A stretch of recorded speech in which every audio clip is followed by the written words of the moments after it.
Hello everyone, मैं पंकज सिंह और आज हम chapter number 2 principles of management में एफ.डब्ल्यू. टेलर के प्रिंसिपल्स को पढ़ने जा रहे हैं। लास्ट क्लास में हमने जो है फ्यूल के 14 प्रिंसिपल्स को कंप्लीट किया था। आज हम एफ.डब्ल्यू. टेलर के प्रिंसिपल्स के बारे में पढ़ेंगे और सबसे खास बात इन प्रिंसिपल्स की है कि इनको साइंटिफिक प्रिंसिपल्स के नाम से जाना जाता है। अब साइंटिफिक प्रिंसिपल्स के नाम से क्यों जाना जाता है हम आगे पढ़ेंगे। पहले हम जानते हैं कि एफ.डब्ल्यू. टेलर थे कौन। एफ.डब्ल्यू. टेलर का जन्म 1856 में यूएसए में हुआ था। इन्होंने as a mechanical engineer Midvale steel company को 1878 में ज्वाइन किया था। ठीक है, जब ये मैडविल स्टील कंपनी में एज अ मैकेनिकल इंजीनियर काम कर रहे थे तो इनका बेसिकली फोकस था कि हम कैसे अपने वर्कर्स की एफिशिएंसी को इंक्रीज करें और ऑप्टिमम यूटिलाइजेशन ऑफ रिसोर्सेज पे फोकस्ड हो, कैसे हम अपने रिसोर्सेज का मैक्सिमम यूटिलाइजेशन कर सके। तो इस पे उन्होंने बहुत सारे एक्सपेरिमेंट्स किए, ऑब्जर्वेशंस किए, बहुत सारी रिसर्च किए और इन सभी रिसर्चों के बेसिस पे उन्होंने कुछ प्रिंसिपल्स बनाए जिनको आगे चल के हम साइंटिफिक प्रिंसिपल्स के नाम से जानते हैं। और यही कारण है कि इन प्रिंसिपल्स की वजह से ही एफ.डब्ल्यू. टेलर को फादर ऑफ साइंटिफिक मैनेजमेंट के नाम से जाना जाता है, क्योंकि इनके जो भी प्रिंसिपल्स थे वो साइंटिफिक टेक्निक से डेवलप किए गए थे। जैसे साइंस में कोई प्रिंसिपल डेवलप करने के लिए एक्सपेरिमेंट्स किए जाते हैं, ऑब्जर्वेशंस किए जाते हैं, रेगुलर उनके रिजल्ट्स को वेरीफाई किया जाता है, वैसे ही एफ.डब्ल्यू. टेलर ने अपने वर्क प्लेस में जो भी प्रिंसिपल्स डेवलप किए उनको रेगुलरली एक्सपेरिमेंट्स किए, उनको ऑब्जर्व किया, उनके रिजल्ट्स को उनको वेरीफाई किया, अलग अलग इंस्टीट्यूट्स में अप्लाई करके देखा। जब उनको वो सकारात्मक रिजल्ट मिलते गए तो उन्होंने ये प्रिंसिपल्स तैयार किए। इसी वजह से इसको साइंटिफिक प्रिंसिपल्स के नाम से जाना जाता है। ठीक है, तो साइंटिफिक प्रिंसिपल्स का मतलब ये हो गया कि आप जो प्रिंसिपल लगा रहे हैं वो ऐसे नहीं है, उनमें साइंटिफिक टेक्निक्स को यूटिलाइज किया गया है, साइंटिफिक टेक्निक्स को यूज किया गया है उन प्रिंसिपल्स को डेवलप करने में। अब ये प्रिंसिपल्स कौन कौन से थे? तो एफ.डब्ल्यू. टेलर ने जो प्रिंसिपल्स दिए थे वो बेसिकली 4 थे। इसमें जो पहला प्रिंसिपल है वो है science not rule of thumb. इसमें एफ.डब्ल्यू. टेलर ने कहा कि भैया एक ऑर्गेनाइजेशन के अंदर चाहे कोई भी काम हो, हर काम साइंटिफिक इंक्वायरी के बेसिस पे होना चाहिए। ठीक है, उनका अच्छे से ऑब्जर्वेशन, उनके पे एक्सपेरिमेंट करके ये डिसाइड करना चाहिए कि वो काम कैसे बेहतर ढंग से हो सकता है, ना कि मैनेजर ये कहे कि हमरे तो इतना एक्सपीरियंस, हम जानते कैसे काम हुई। इस तरीके से नहीं, तुक्का लगाना नहीं, हिट एंड मिस नहीं, इंस्टीट्यूशन नहीं, डिक्टेटरशिप के बेसिस पे नहीं डिसाइड होना चाहिए, बल्कि एक साइंटिफिक वे में उसकी इंक्वायरी होनी चाहिए कि वो काम लगभग कितने समय में हो सकता है, वो टारगेट उतने समय में अचीवेबल है या नहीं है। इससे क्या होगा कि एफिशिएंसी ऑफ वर्कर्स को हम इंक्रीज कर पाएंगे। रूल ऑफ थंब क्या कहता है कि डिक्टेटरशिप मतलब आपको कोई भी काम करना है वहां पे अपना साइंटिफिक टेक्निक यूज करिए, ना कि rule of thumb. Rule of thumb का मतलब कि डिक्टेटरशिप मतलब ना बाप बड़ा ना भैया, सबसे बड़ा रुपया वाला सिस्टम नहीं कि मैं जो कह रहा हूं मैं कह रहा हूं, मैंने कह दिया तो कह दिया, भैया तुमको टारगेट अचीव करना है तो करना है, तुम 10 किलो का बुढ़िया नहीं 50 किलो का लेके जाओगे भले मर जाओ, ऐसा नहीं होना चाहिए। मैनेजर को ये रूल ऑफ थंब नहीं यूज करना चाहिए। मैनेजर को कौन सा टेक्निक यूज करना चाहिए? साइंटिफिक टेक्निक, कि ठीक है मैं इस काम को देखता हूँ, इसको एनालाइज करता हूँ कि ये समय कितने समय में टारगेट अचीवेबल है, उसके हिसाब से टाइम सेट करना। ठीक है, ये ना कहना कि मैं मैनेजर हूं, मैं ज्यादा जानता हूं, मेरे पास 10 साल का एक्सपीरियंस है, 50 साल का एक्सपीरियंस है, मैंने कह दिया तो कह दिया, ऐसा नहीं होना चाहिए। तो इससे क्या फायदा होगा अगर आप इस प्रिंसिपल को फॉलो करते हैं कि हर काम में आप साइंटिफिक टेक्निक्स का यूज करते हैं, साइंटिफिक एनालिसिस यूज करते हैं, उनको ऑब्जर्व करते हैं और उसके बाद उस टारगेट के बारे में आप टाइम और वो अचीवेबल है यानी कितने लोग लगेंगे, कितना वक्त लगेगा, कैसे वर्क होगा, ये सब जब एक प्रॉपर साइंटिफिक प्लानिंग के साथ आप करेंगे तो ऑटोमेटिकली आप वर्कर्स की भी एफिशिएंसी इंक्रीज करेंगे और अपने ऑर्गेनाइजेशन की एफिशिएंसी भी इंक्रीज करेंगे गोल को अचीव करने में। दूसरा है harmony not Discord. Harmony not Discord का मतलब क्या है भाई? देखो, एक ऑर्गेनाइजेशन में बेसिकली 2 गोल्स होती हैं, एक वर्कर गोल होता है, एक मैनेजमेंट गोल होता है। दोनों एक दूसरे के राइवल होते हैं। मजदूर वर्ग को लगता है कि मैनेजमेंट उनको फोकट में खटाया जा रहा है, उनसे जितना काम लेता है उसके हिसाब से उनको तनख्वाह नहीं देता है। अक्सर ये फीलिंग आती है, अरे काम तो बहुत है यार, देवे ना कुछ नहीं। तो इस तरह की फीलिंग वर्कर ग्रुप्स में अक्सर होती है। और मैनेजमेंट ग्रुप को लगता है कि एकदम निठल्ले हैं, सब काम धंधा करते नहीं, बस जहां एक तारीख आई सर सैलरी नहीं गई। तो वर्कर ग्रुप जो है वर्क नहीं कर रहा है और सैलरी चाहिए, ऐसी फीलिंग मैनेजमेंट को आती है। तो जब ऐसी फीलिंग दोनों ग्रुप्स के बीच में रहती है, मतलब एक ग्रुप सोच रहा है कि वो हमको सैलरी नहीं दे रहा है और दूसरा ग्रुप सोच रहा है कि काम तो करवा रहे हैं लेकिन सैलरी के नाम पे मरे जा रहे हैं, तो जब ऐसी फीलिंग दोनों ग्रुप्स में रहती है तो कोऑपरेशन मेंटेन नहीं होता। अब कोऑपरेशन मेंटेन नहीं होगा तो प्रॉब्लम क्या राइज होनी है कि मैनेजमेंट कोई काम अगर देता है वर्कर ग्रुप को तो वर्कर ग्रुप उसमें बिल्कुल भी इंटरेस्ट नहीं लेगा, वो अपना 100% बिल्कुल में नहीं देगा, क्योंकि वो कहीं से भी मोटिवेटेड नहीं है। He is totally demotivated, that group is totally demotivated. उसको लगता है कि मैनेजमेंट बस खून चूस रहा है हमारा और कुछ नहीं कर रहा। तो टेलर ने कहा कि ये जो फीलिंग है ना, इसको जरूरी कि आप रिप्लेस करिए। ये जो डिस्कॉर्ड है दोनों ग्रुप्स के बीच में, वर्कर ग्रुप और मैनेजमेंट ग्रुप में, जब तक आप इसको रिप्लेस नहीं करेंगे तब तक ये पॉसिबल है ही नहीं कि आप टारगेट को एफिशिएंटली और इफेक्टिवली अचीव कर सके। तो टेलर ने कहा कि ये हर एक मैनेजर की जिम्मेदारी होती है कि वो मैनेजमेंट ग्रुप और वर्कर ग्रुप दोनों के एटीट्यूड्स में परिवर्तन लाने के बारे में काम करे। ठीक है, दोनों एक दूसरे के लिए पॉजिटिव एटीट्यूड रखे। मैनेजमेंट को लगे कि नहीं हमारे वर्कर हार्ड वर्किंग है, वो अपना 100% दे रहे हैं, और वर्कर्स को भी लगे कि मैनेजमेंट हमारे बारे में अच्छा सोचता है, मैनेजमेंट हमें प्रमोट कर रहा है, डेवलप कर रहा है, मोटिवेट कर रहा है और हमारी बेहतरी के लिए वर्क कर रहा है। जब दोनों एक दूसरे के लिए पॉजिटिवली सोचेंगे, पॉजिटिवली वर्क करेंगे, तब जाके हम किसी गोल को इफेक्टिवली और एफिशिएंटली अचीव कर सकते हैं। ठीक है, अब तीसरा क्या है? तीसरा है कोऑपरेशन नॉट इंडिविजुअलिज्म। कोऑपरेशन होना चाहिए ना कि इंडिविजुअलिज्म होना चाहिए। कोऑपरेशन का मतलब क्या होता है? मिलजुल के। और इंडिविजुअलिज्म का मतलब क्या होता है? अकेले। तो भाई देखो, इसमें एफडब्ल्यू टेलर ने कहा कि एक मैनेजर को कोई भी जब टारगेट वो सेट कर रहा है, या कोई भी काम कर रहा है, या कोई भी गोल डिसाइड कर रहा है, तो वो जो उसका ग्रुप है, जो वर्कर ग्रुप है, जो उसके साथ काम करता है, उन सभी को उसमें इन्वॉल्व करे।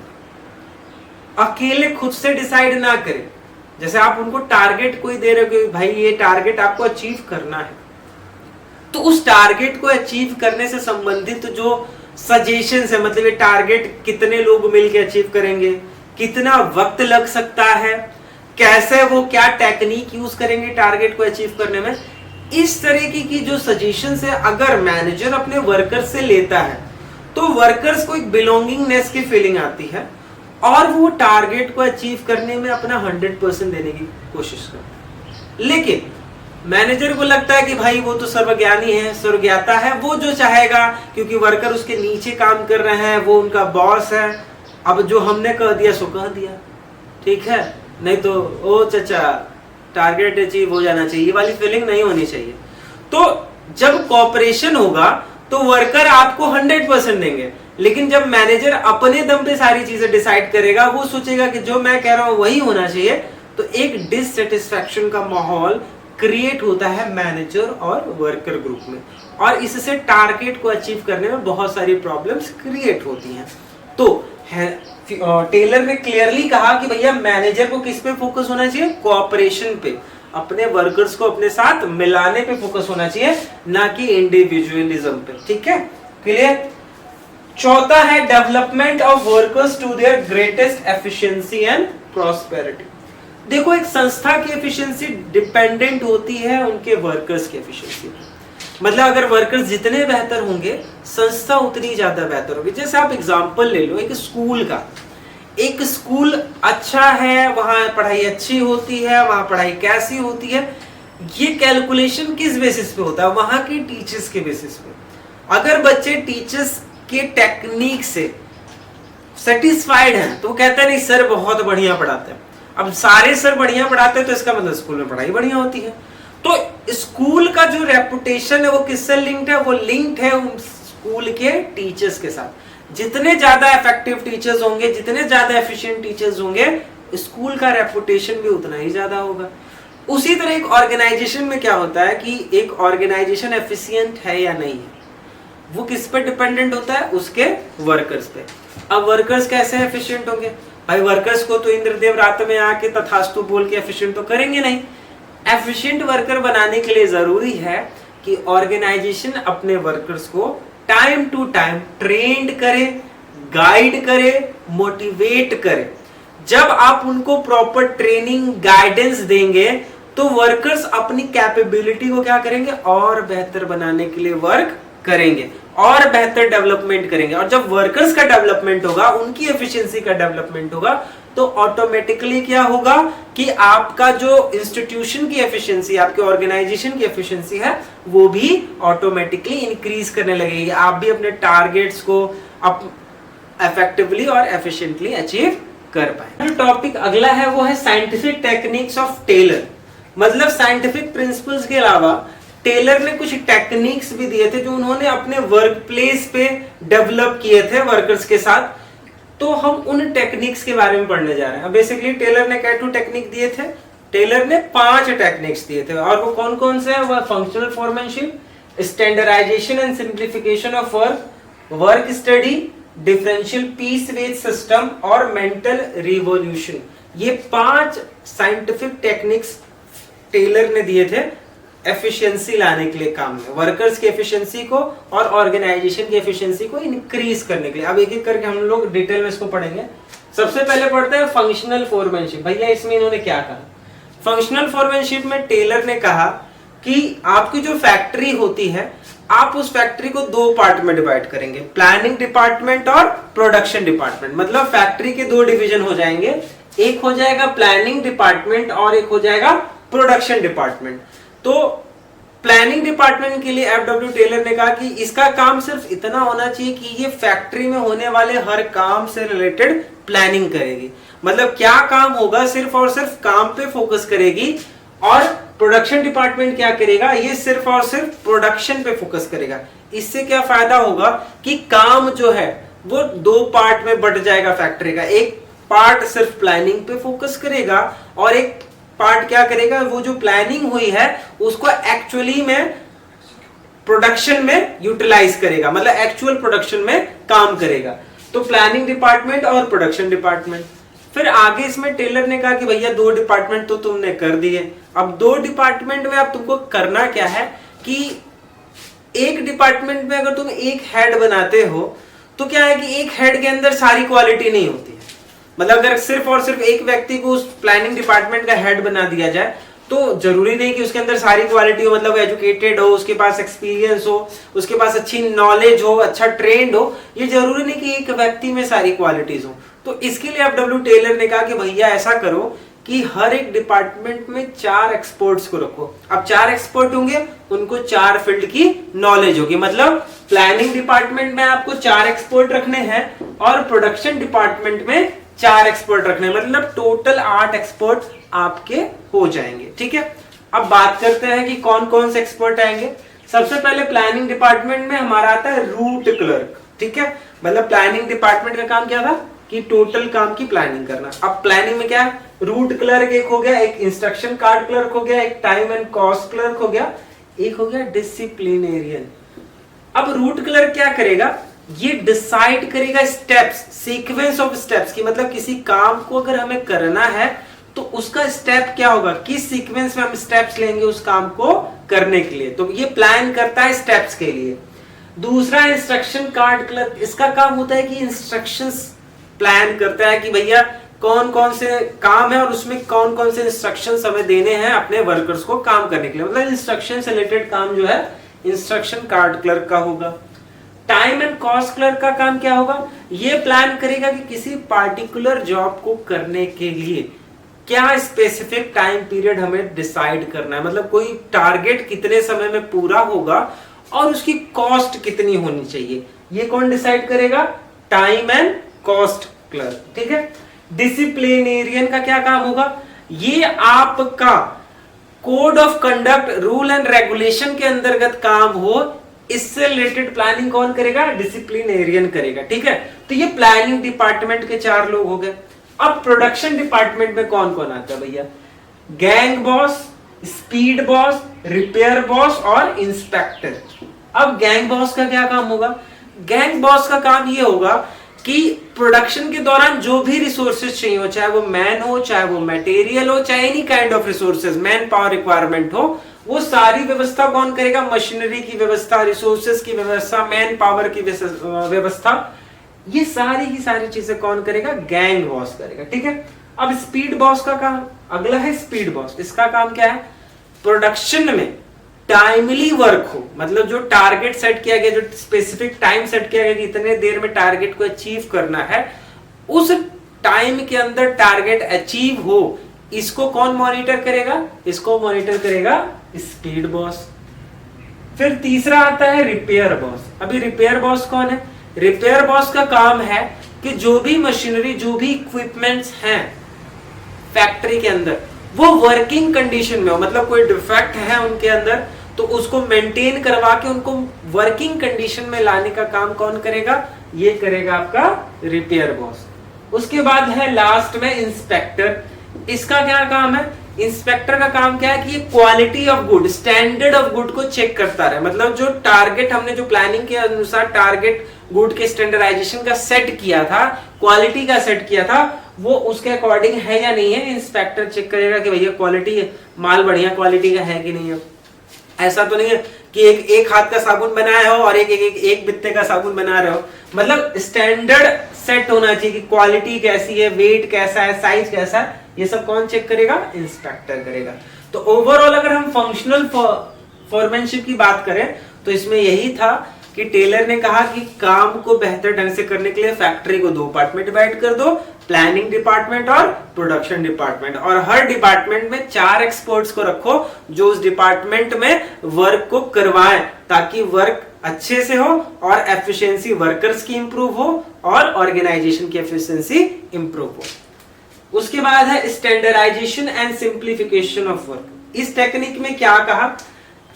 टेलर ने कहा कि भैया आपको 2 बातों पे फोकस करना है, एक स्टैंडर्डाइजेशन और एक सिंप्लीफिकेशन। स्टैंडर्डाइजेशन का मतलब क्या होता है? स्टैंडर्ड, मतलब जो प्रोडक्शन आप कर रहे हो वो अच्छी क्वालिटी का हो, उसका वेट क्या होगा, उसकी साइज क्या होगी, उसकी कलर क्या होगी, ये सब चीजें जो डिसाइड की जाती है वो कहलाता है स्टैंडर्डाइजेशन।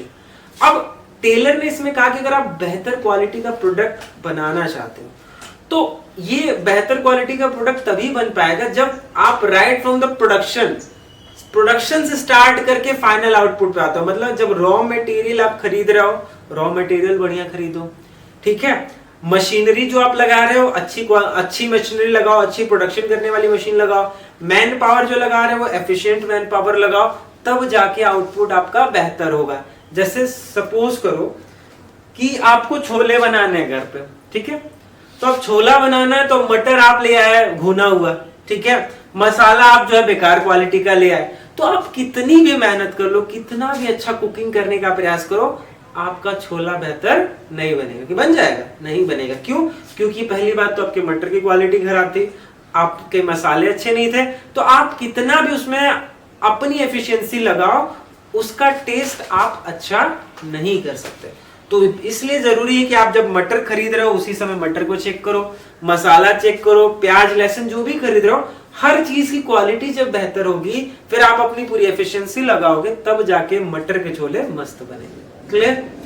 अब सिंप्लीफिकेशन में क्या है? इसमें अब डब्ल्यू टेलर ने कहा कि भैया फालतू काम जो है दुनिया भर का ताम झाम लपेटने से बढ़िया है कि जो काम हमारे ज्यादा यूजफुल का नहीं है तो उसको हमें क्या करना है? हटा देना है, ताकि हमारा काम क्या हो जाए? इजी हो जाए। जैसे कई कंपनियां होती है वो दुनिया भर के प्रोडक्ट्स प्रोड्यूस करती है, मतलब ये प्रोडक्ट वो प्रोडक्ट, कॉस्मेटिक प्रोडक्ट में क्रीम, फेस वॉश, ये तो वो, तो ऐसे करके दुनिया भर के लाइन ऑफ प्रोडक्ट्स प्रोड्यूस करती है। तो एमडब्ल्यू टेलर ने कहा कि दुनिया भर के प्रोडक्ट्स को अगर आप प्रोड्यूस कर रहे हो तो आपको दुनिया भर का रिसोर्सेज चाहिए होगा, अलग अलग तरीके की मशीनें चाहिए होंगी, अलग अलग तरीके का मैन पावर चाहिए होगा, तो मतलब आप अपना वर्कलोड बढ़ा रहे हैं। तो इसको थोड़ा सिंप्लीफाई करिए। सिंप्लीफाई इन द सेंस कि आप पहले ये चेक करो कि जो लाइन ऑफ प्रोडक्ट्स आप प्रोड्यूस कर रहे हो इसमें से कितने प्रोडक्ट्स ऐसे हैं जो सच में इफेक्टिव है, जो सच में आपको प्रॉफिट अर्न करने में हेल्प कर रहे हैं, उनको रहने दो। ऐसे जो प्रोडक्ट्स हैं आपके जो ज्यादा यूजफुल नहीं है, ज्यादा आपकी कंपनी के लिए बेटरमेंट नहीं दे रहे हैं, उनको क्या करो आप धीरे से रिप्लेस कर दो। इससे क्या फायदा होगा कि जैसे ही वो प्रोडक्ट्स को आप हटाओगे, आपको मशीनरी की रिक्वायरमेंट खत्म हो जाएगी, आपका रॉ मटेरियल का रिक्वायरमेंट खत्म हो जाएगा, आपको उनके लिए एफिशिएंट वर्कर्स की रिक्वायरमेंट खत्म हो जाएगी, आपका काम थोड़ा सा सिमट जाएगा, जिससे आप आसानी से उसको मैनेज कर सकते हो। तो ये था standardisation and simplification of work. अगला जो टेक्निक है वो है वर्क स्टडी। वर्क स्टडी में क्या है कि इसमें डब्ल्यू टेलर ने फोकस किया कि हम कैसे मिनिमम कॉस्ट में मैक्सिमम प्रोडक्शन कर सकते हैं अपने वर्कर्स की एफिशिएंसी को इंक्रीज करके। अब अपने वर्कर्स की एफिशिएंसी को इंक्रीज करने के लिए उन्होंने 3 चीजों पे फोकस किया, फैटिग स्टडी, मेथड स्टडी और टाइम स्टडी पे। तो सबसे पहले बात करते हैं फैटिग स्टडी क्या है। देखो भाई, इसमें डब्ल्यू टेलर ने कहा कि, और ये प्रैक्टिकली सच भी है, कि कोई भी वर्कर हो वो लगातार काम नहीं कर सकता। ठीक है, मैं भी लगातार काम नहीं कर सकता, लगातार आपको पढ़ा नहीं सकता, आप भी लगातार पढ़ नहीं सकते। एक ऐसा इंटरवल आता है जहां पे आपको फिर से अपनी एनर्जी को रीगेन करने की जरूरत होती है अपना 100% देने के लिए। तो फैटिग स्टडी में डब्ल्यू टेलर ने कहा कि अगर आप चाहते हैं कि आपका वर्कर आपको 100% अपनी कैपेसिटी से प्रोडक्शन दे, तो जरूरी है कि हमें यह समझना पड़ेगा कि हमारा वर्कर कब तक अपनी पूरी कैपेबिलिटी के साथ काम करता है, कब टायर्ड हो जाता है, कब उसको अपनी एनर्जी को रीगेन करना होता है, और कितने समय बाद वो फिर से अपनी 100% एबिलिटी के साथ काम पे लौट सकता है। इसको उन्होंने फैटिग स्टडी में किया। अब जैसे इसमें क्या था, इसमें 3 चीजें स्टडी की गई, फ्रीक्वेंसी ऑफ रेस्ट इंटरवल्स, कि कितने रेस्ट इंटरवल्स दिए जाएंगे, कब कब दिए जाएंगे, ड्यूरेशन ऑफ रेस्ट इंटरवल्स और नंबर ऑफ रेस्ट इंटरवल्स। जैसे अगर कोई वर्कर काम कर रहा है तो इसमें इन्होंने कहा कि आप जो रेस्ट इंटरवल डिसाइड करते हो कि कोई भी वर्कर काम कर रहा है उसको कितनी देर बाद रेस्ट मिलना चाहिए, कितनी देर का रेस्ट मिलना चाहिए और कितनी बार ओवरऑल काम के दौरान मिलना चाहिए, ये आप ऐसे मत डिसाइड करिए, इसको साइंटिफिक अप्रोच लगा के डिसाइड करिए। साइंटिफिक अप्रोच में उन्होंने कहा कि आप एक वर्कर को काम करते हुए ऑब्जर्व करिए कि लगभग वो कितनी देर तक अपनी 100% कैपेबिलिटी के साथ वर्क कर रहा है, कब वो टायर्ड होता है और लगभग कितना समय उसको लगता है अपनी एनर्जी को रीगेन करने में और दोबारा से काम पे लौटने में, और वो कितनी बार ऐसी प्रक्रिया से गुजरता है, मतलब उसको कितनी बार रेस्ट इंटरवल चाहिए होता है। इस बेसिस पे आप डिसाइड करिए कि आपको वर्कर्स से कितनी देर तक काम करवाना है, कितनी बार उनको रेस्ट इंटरवल्स देना है, और वो रेस्ट इंटरवल्स कितने समय का होगा कि वो फिर से अपनी एनर्जी को रीगेन कर सके काम पे लौटने के लिए। ठीक है, तो ये 3 चीजों पे फोकस करना है, फ्रीक्वेंसी ऑफ रेस्ट इंटरवल्स, मतलब कितनी जल्दी जल्दी आपको रेस्ट इंटरवल उनको देना है, ड्यूरेशन ऑफ रेस्ट इंटरवल, अब जो रेस्ट इंटरवल आप उनको देंगे वो कितनी देर का होगा, और the number of rest intervals, मतलब ओवरऑल जो काम वो कर रहे हैं 4 घंटा, 6 घंटा, 8 घंटे का, उस ड्यूरेशन के दौरान उनको कितने रेस्ट इंटरवल्स दिए जा सकते हैं ताकि वो फिर से अपनी एनर्जी को रीगेन करके अपनी 100% कैपेसिटी के साथ वर्क कर सके। ठीक है, उसके बाद दूसरा है मेथड स्टडी। मेथड स्टडी में इन्होंने क्या कहा कि भाई एक काम को करने के कई तरीके होते हैं, ठीक है, लेकिन हमें उस मेथड को चूज करना चाहिए, उस टेक्निक को चूज करना चाहिए जिस टेक्निक से हम मिनिमम कॉस्ट पे मैक्सिमम प्रोडक्शन कर सकते हैं, जो हमारे लिए बेनिफिशियल टेक्निक हो उसको। तो मेथड स्टडी में डब्ल्यू टेलर ने कहा कि भाई जितने भी मेथड्स हो सकते हैं आप सभी मेथड्स को एक बार अप्लाई करके देखिए और फिर उन सारे मेथड्स को ऑब्जर्व करिए कि कौन सा मेथड ऐसा है जो आपके प्रोडक्शन कॉस्ट को मिनिमाइज कर रहा है और आपको मैक्सिमम बेनिफिट दे रहा है। तो जो आपके लिए इकोनॉमिकल होता है, जो आपके लिए बेनिफिशियल होता है, उस मेथड को आप चूज करिए। ये था आपका मेथड स्टडी में। तीसरा है टाइम स्टडी। टाइम स्टडी में क्या है, इसमें अब डब्ल्यू टेलर ने कहा कि भाई किसी भी काम को करने के लिए एक स्टैंडर्ड टाइम आपको सेट करना पड़ेगा, एक स्टैंडर्ड कि कितने समय में वो टारगेट हम अचीव कर सकते हैं। तो वो स्टैंडर्ड टाइम आप ऐसे मत डिसाइड करिए, खाली हिट एंड मिस वाली थ्योरी नहीं कि तुक्के पे लगा दिए कि काम 4 दिन में हो सकता है, 6 दिन में हो सकता है, ऐसा नहीं। टाइम स्टडी में इन्होंने कहा कि साइंटिफिक टेक्निक्स आपको अपनाने हैं। आपको बेसिकली वर्कर्स को चेक करना है कि कितने वर्कर्स मिलके कितने समय में किसी टारगेट को अचीव कर पा रहे हैं। ये ऑब्जर्व करने के बाद ही किसी स्पेसिफिक टारगेट को अचीव करने के लिए कितना समय देना है, कितने वर्कर्स लगेंगे, ये सारी चीजें एक स्टडी के बेसिस पे होना चाहिए, जिसको हम बोलते हैं टाइम स्टडी। मतलब इसमें हमें specific time and number of workers को डिसाइड करना है। ठीक है, अब चौथा जो है वो है डिफरेंशियल पीस वेज सिस्टम।